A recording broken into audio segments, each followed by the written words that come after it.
My name is Lena Carter. I am 29 years old, and until my last birthday, I still believed that if I kept showing up for my family, they would eventually show up for me too. I live alone in Seattle.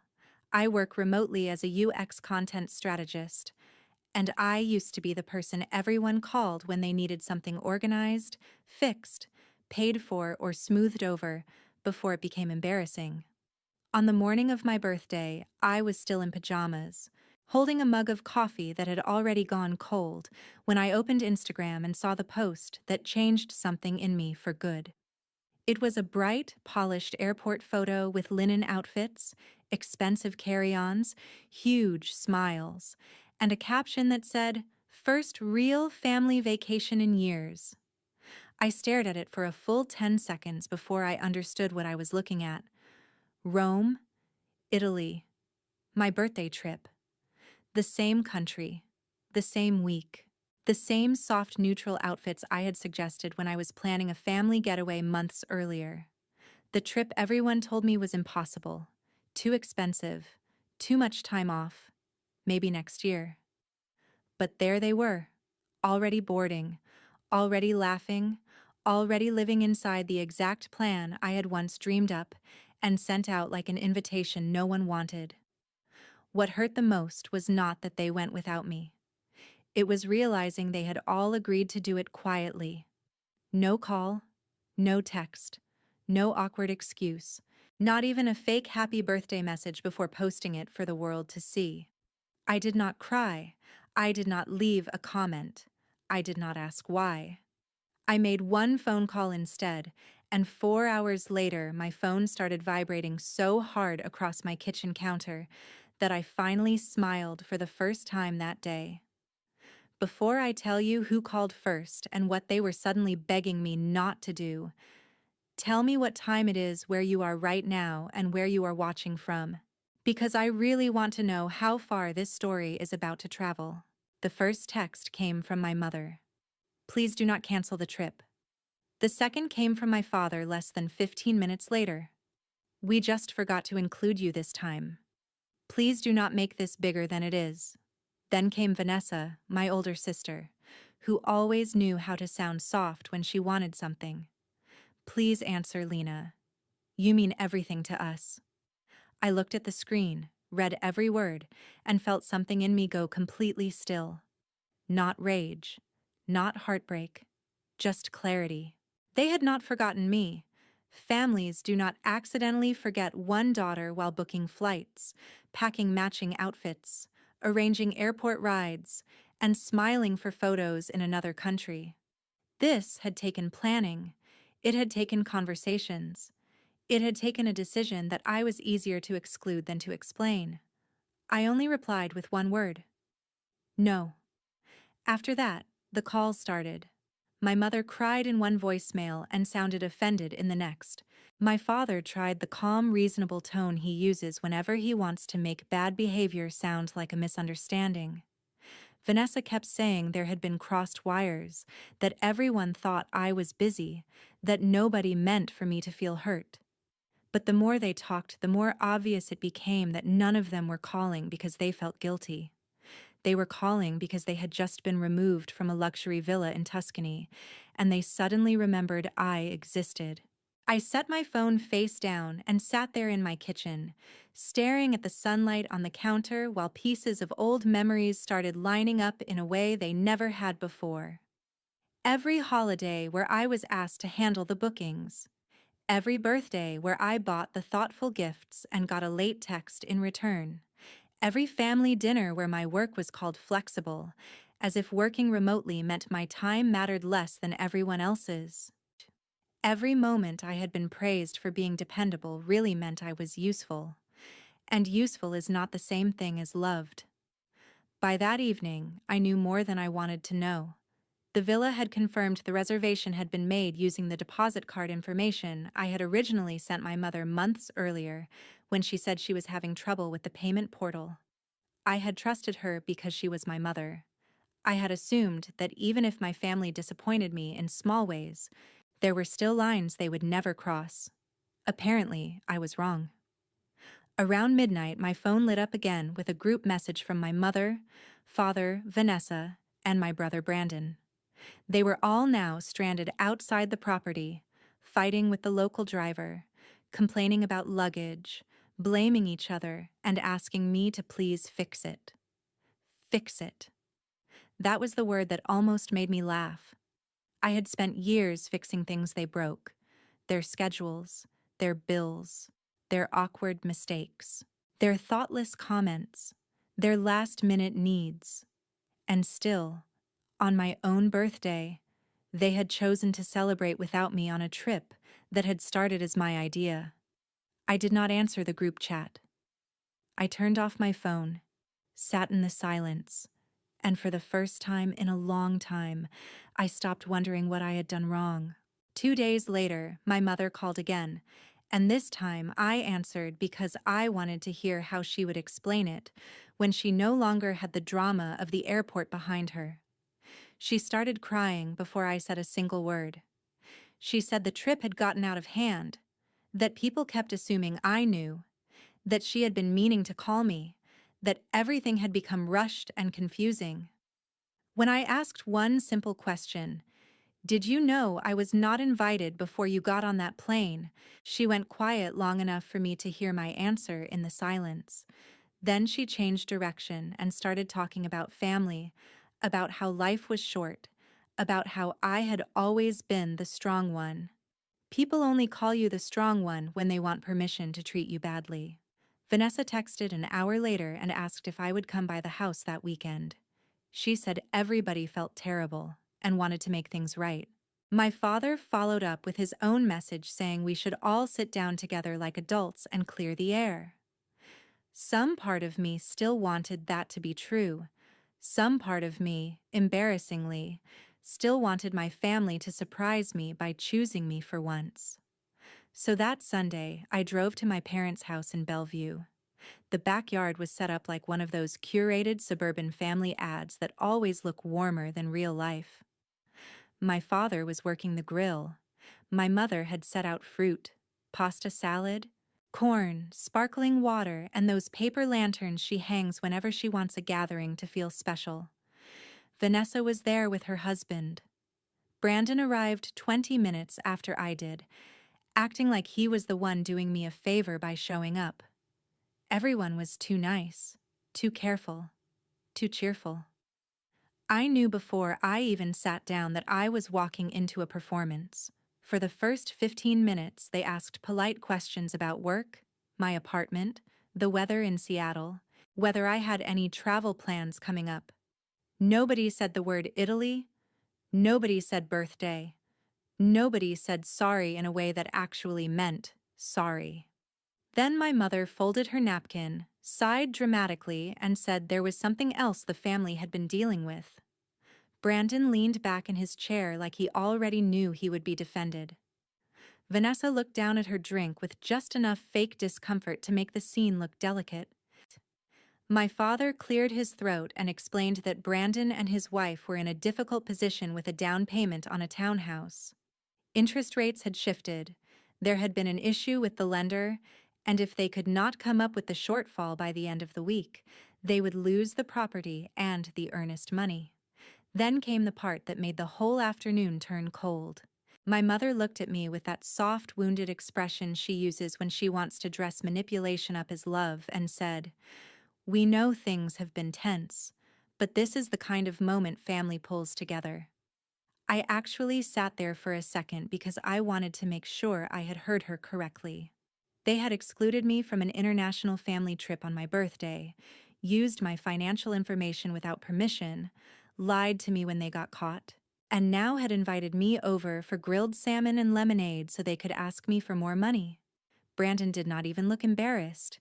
He just said he would pay me back after his year-end bonus, the same way he said that the last time I covered something for him. Vanessa jumped in with that polished voice of hers and said maybe this could be a chance for everybody to move forward. Move forward.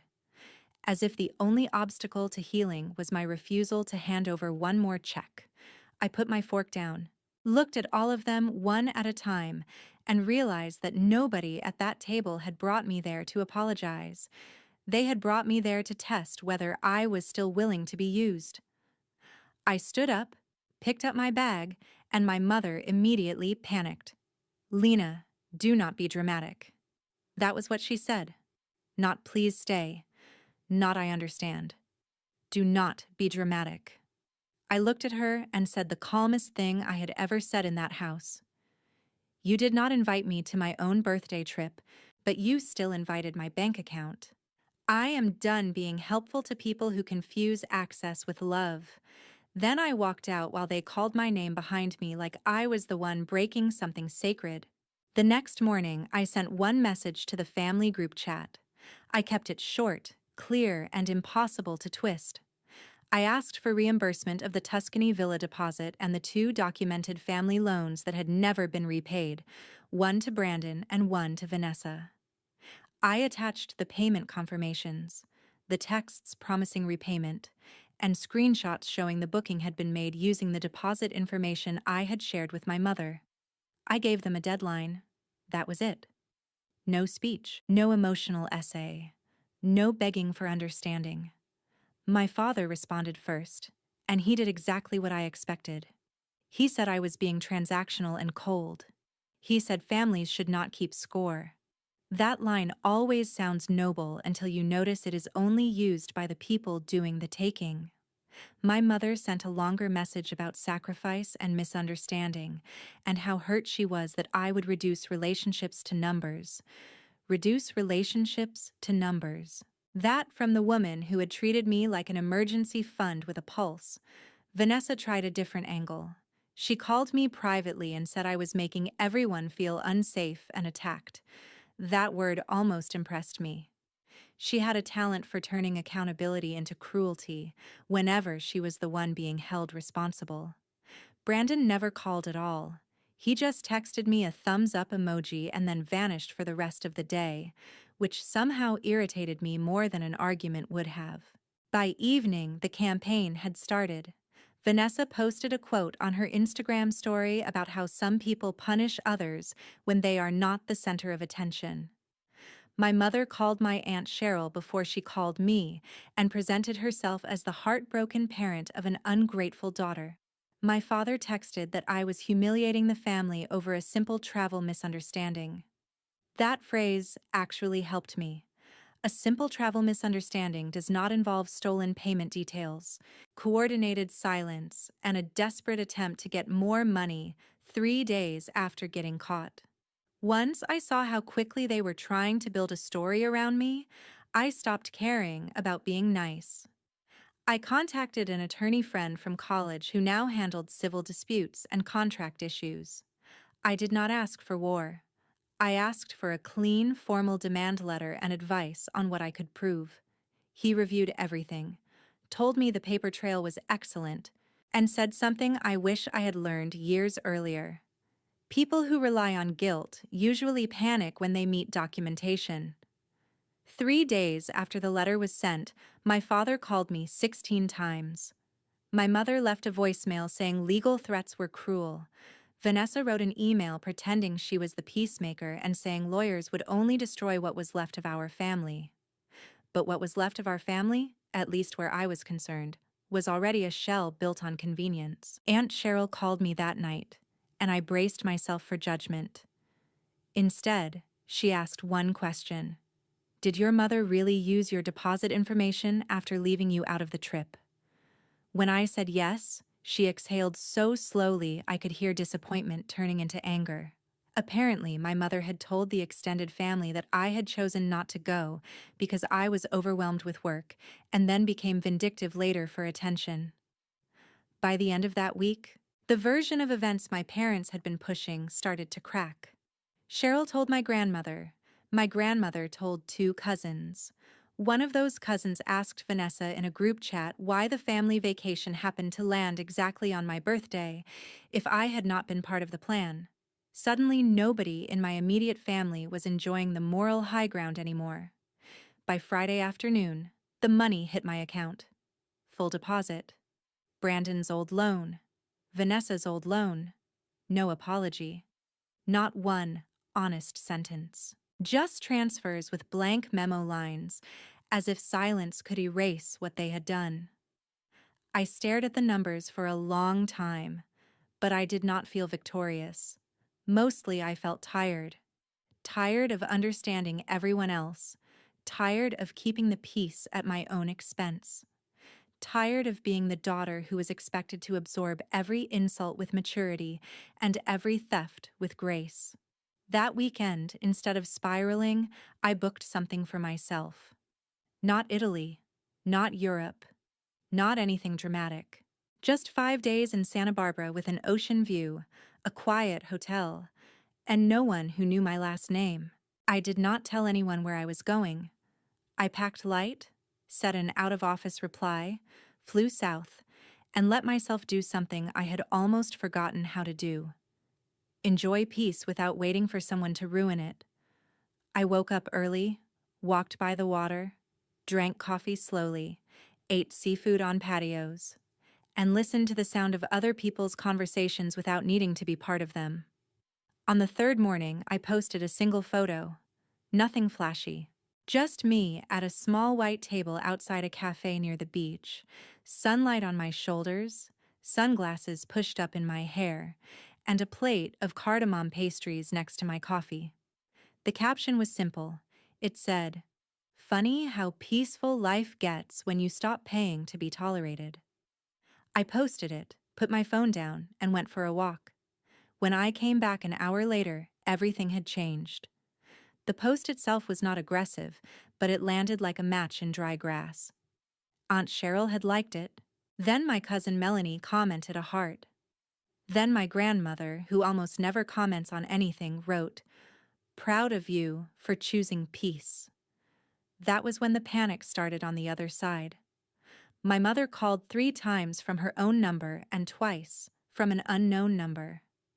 Vanessa sent me a paragraph asking what exactly I was trying to imply publicly. My father texted that airing family tension online was immature. The funniest part was that I had not mentioned them at all.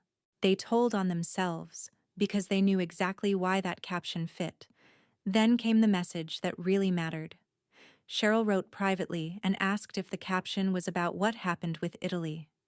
When I said yes, she replied with something that made my whole body go cold. "Your mother told everyone you were invited and refused to go because you said family trips were exhausting." I sat there staring at that message while the ocean moved quietly in front of me, and for the first time, I understood that the Italy trip had never only been about excluding me. It had also been about replacing me in the story. They had not just left me behind. They had written me as the problem before I even found out. That afternoon, I posted one more thing. Not a rant, not screenshots, just a photo of the coastline and a line that said, "Sometimes the truth does not need to shout. It just needs to stop hiding." I did not tag anyone. I did not explain. I did not have to. Within 2 hours, Vanessa sent me the most furious message I had ever received from her.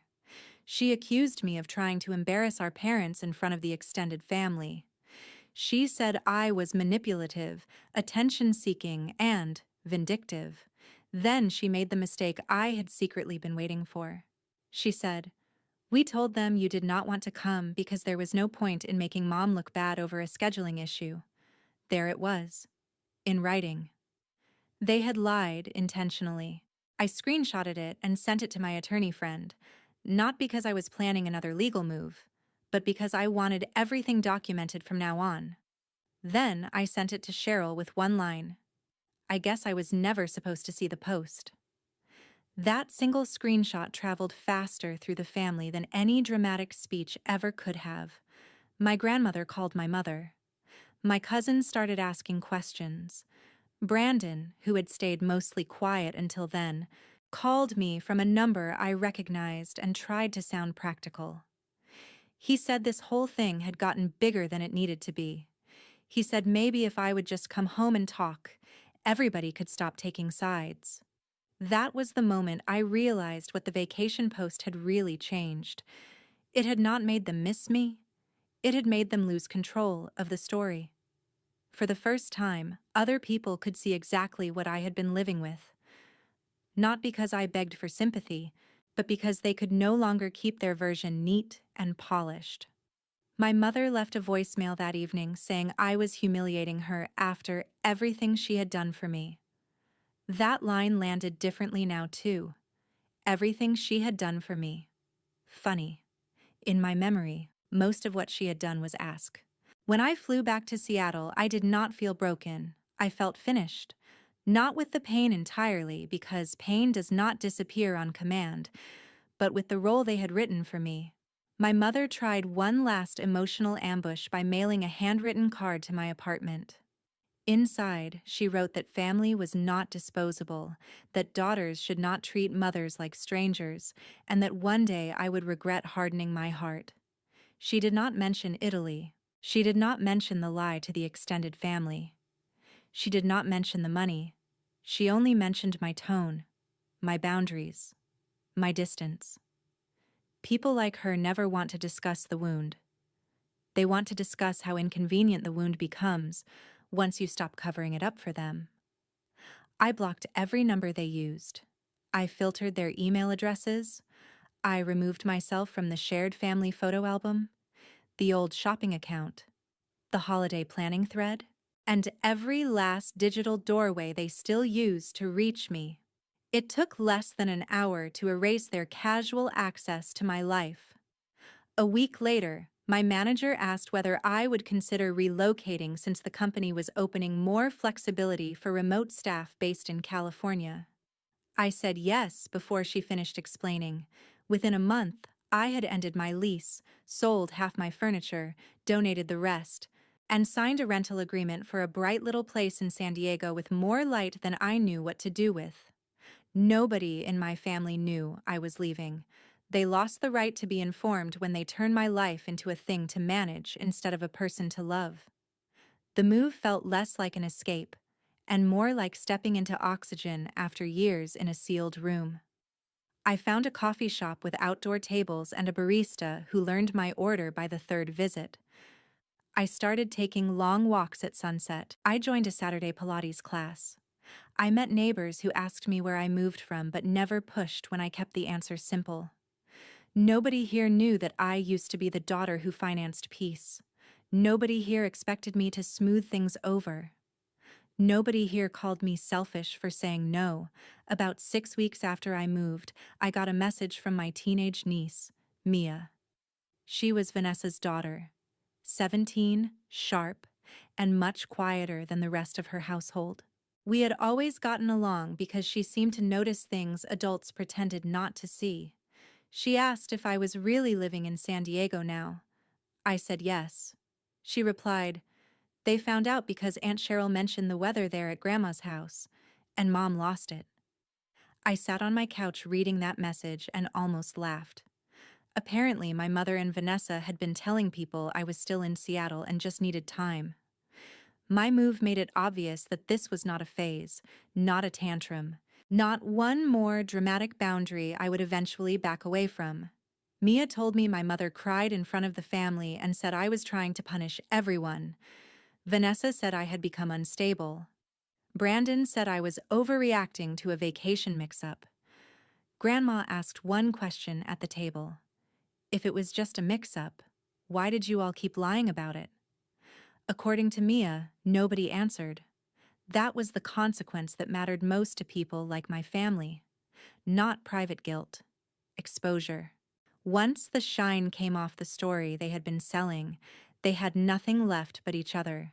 And people like that are never kind when they lose an easy target. Mia later told me Vanessa and my mother had started blaming each other for the Italy trip. Brandon was angry about the money. My father had retreated into that tired silence men like him use when they want distance from the damage they helped create. I did not feel triumphant hearing any of it. I just felt confirmed. I had not imagined the pattern. I had not exaggerated the cruelty. I had simply stopped participating in it. By fall, I realized something strange. Days were passing without me thinking about them first thing in the morning. Then weeks. Their absence had stopped feeling like rejection and started feeling like relief. Every now and then, someone would ask whether I was going home for the holidays, and I would smile and say, "I am staying where I feel peaceful." It was the truest sentence I had ever spoken. The final message came in December from an email address I did not recognize. I opened it because something in me already knew. It was from my father. Not my mother. Not Vanessa. Him. He wrote that the family had been through a lot, that the holidays made people reflective, that maybe this was the right time to come back together. He said my mother missed me every day. He said Vanessa felt terrible about how things had unfolded. He said Brandon wanted to put the past behind us. Then he ended with the line that reminded me exactly why nothing had changed. "We all know your heart is bigger than this. Bigger than this." In other words, more willing to absorb, excuse, fund, and forgive than theirs had ever been. I did not answer that night. I made tea, sat by my window, watched the city lights, and thought about the last year. About my birthday morning and that airport photo. About the phone vibrating across my kitchen counter after I made one call. About the backyard dinner where they tried to turn betrayal into a loan request. About the lies told to keep my mother looking innocent. About the beachside post that cracked their story open and forced them to face the version of themselves they thought nobody else would ever see. I thought about what had happened after I left. They lost the villa money and a good part of the rest of that trip. They lost their clean image with the extended family. My mother lost the sympathy she had always depended on. Vanessa lost the ability to play polished victim once people saw her own words. Brandon lost the easy access he had long mistaken for brotherhood. My father lost the comfortable illusion that staying neutral kept his hands clean. And all of them lost me, not because I disappeared, not because I became cruel, but because I finally learned that love without respect is just control in a softer voice. The next morning, I replied with 6 sentences. I said I was safe, healthy, and at peace. I said there would be no holiday visit, no call, and no reset. I said I was no longer willing to participate in relationships where honesty only appeared after consequences. I said forgiveness and renewed access were not the same thing. I said I wished them well. Then I said, "Please do not contact me again unless there is a genuine emergency." After that, I blocked the new address too. That was months ago. Since then, there have been no surprise visits, no dramatic scenes, no miraculous breakthroughs. Just silence. Real silence, the kind that no longer feels heavy. Sometimes Mia updates me quietly. Grandma still speaks to me. Cheryl still sends me recipes and photos of her garden. The rest of them, as far as I know, continue living in the story they built for themselves, except now they have to live in it without me carrying the emotional and financial weight. And that is the part I think matters most. My revenge was never screaming at them. It was never ruining them. It was never making them feel exactly what I felt. My revenge was letting the truth stand still long enough that everyone could finally see it, and then refusing to step back into the role that made their lives easier and mine smaller. If there is any lesson in what happened, it is this. Family is supposed to be a place where love teaches dignity, not a place where loyalty is used to demand silence. Saying no to people who keep hurting you is not selfish. It is education of the heart. It is valuable knowledge you carry into every future relationship. It teaches you that boundaries are not punishment. They are protection. It teaches you that being useful is not the same as being cherished. It teaches you that peace is not something other people hand you once they decide you deserve it.